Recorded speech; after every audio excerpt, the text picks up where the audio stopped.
everybody, I'm Carmen Shank. I'm the Tiny House Foodie, and I just got back from the Tiny House and Simple Living Jamboree, and I had the time of my life. It was so much fun. They had tiny houses all over the place. There were some inside, there were some outside.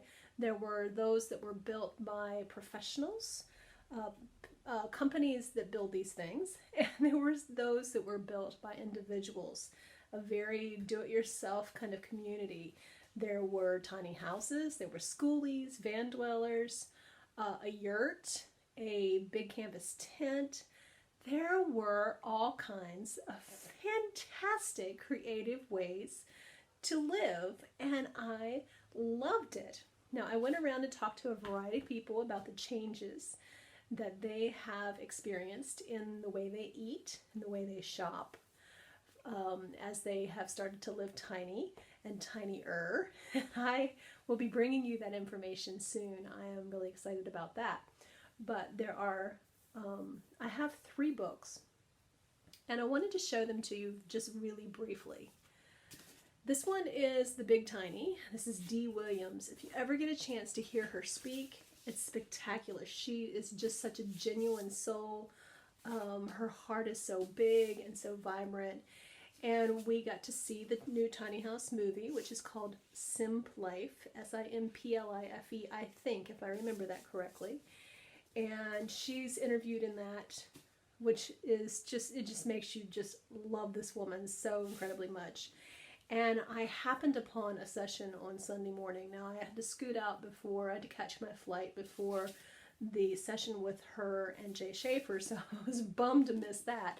But I was really glad I got to hear her on Sunday morning, because that was just so very cool.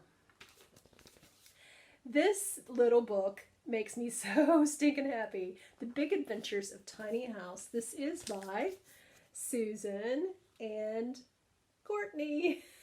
Okay, Courtney's the artist, Susan is the poet. And it's The Big Adventures of Tiny House. I also got to meet the couple who have this little tiny house that this book is based on. And it was just so... Oh, here's a little glimpse. Let me show you some pictures out of here, because there's just so much charm in this artwork. It's just so great. So there's a picture of the inside and the outside. And it talks about the little journey that they go on. There is a picture of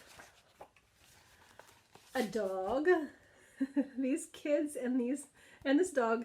If you've been in this movement a while, you may recognize those kids in that marvelous animal, that creature, the Great Dane that lives in a tiny house. And then we get to the very end. And I'm not giving away the plot here, I don't think.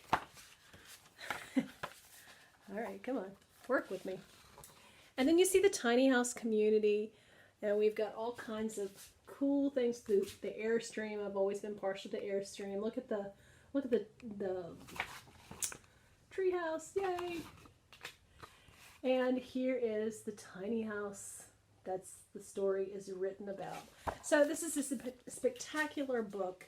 It's just got so much charm and just oozes goodness, just like the people that made it.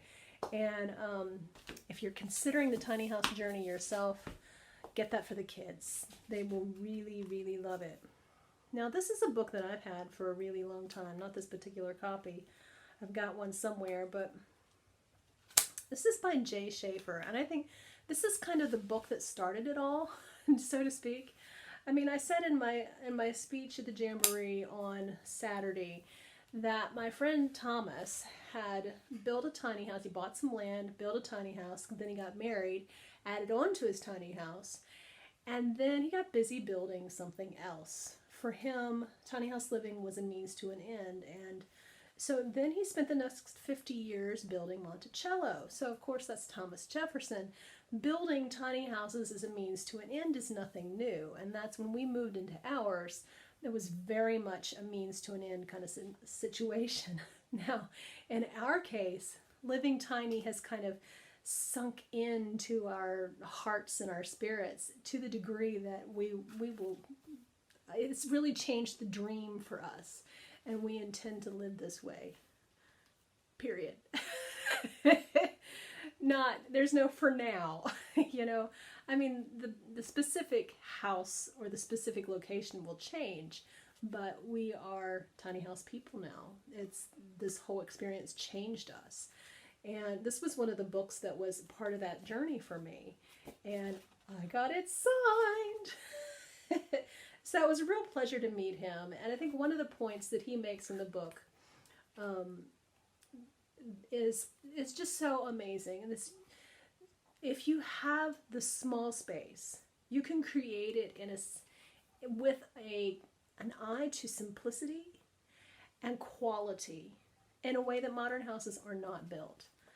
And you know, modern houses are cheap, and there's lots of big space because that's the cheapest thing, and they're created to a kind of generic sense of what people want in a house.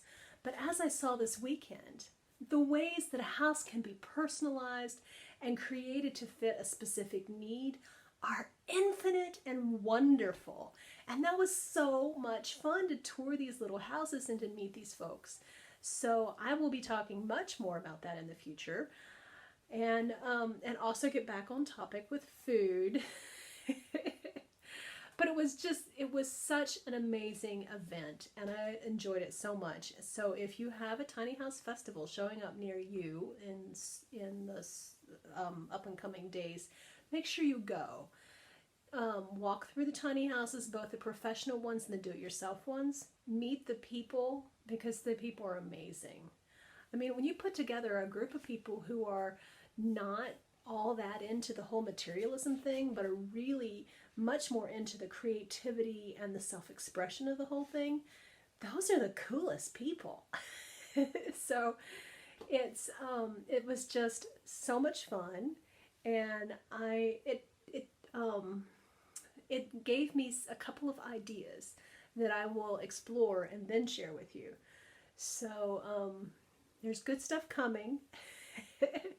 And stick around, okay? I'm Carmen Shank, the Tiny House Foodie, reminding you that we can go tiny, enjoy simplicity, and eat really, really well. You may not believe that you can go tiny, but I know you can. Thanks for watching. I appreciate it.